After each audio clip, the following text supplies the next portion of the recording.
Asia 41 news के साथ मैं हूं आपकी मेजबान मुतरबा यूसुफ। खबर शामिल करते हैं जाफराबाद से। हमारे डिस्ट्रिक्ट ब्यूरो चीफ साबर बलोच के मुताबिक बलोचिस्तान के सबसे बड़े नहरी निजाम पट फेडर कैनाल में जरी पानी की किल्लत के बाइस जमींदारान और काश्तकारान सरापा एहतजाज बन गए।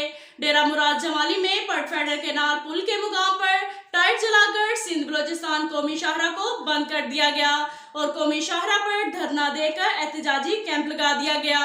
सियासी और मजहबी जमातों ने जमींदारान के एहतजाज में शिरकत की। मुजाहिरीन महकमा इरिगेशन के खिलाफ सख्त नारेबाजी कर रहे थे।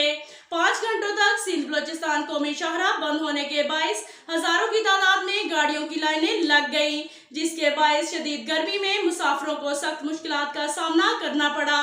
धरने से पाकिस्तान पीपल्स पार्टी के मरकजी सेंट्रल कमेटी के मेंबर और साबका सूबाई वजीर मोहम्मद सादिक इमरानी, साबका सूबाई वजीर बाबू मोहम्मद अमीन इमरानी, जमीयत के सूबाई deputy general secretary Nizamuddin Lahiri, BNP के जिली सदर डॉक्टर शाहनवाज मैंगल, जामूद कौमी मूवमेंट के वारिस अबरू ने खिताब करते हुए कहा कि महकमा इरिगेशन के नाअहल अफसरान की वजह से बलोचिस्तान का सबसे बड़ा ग्रीन बेल्ट तबाही से दो चार हो रहा है।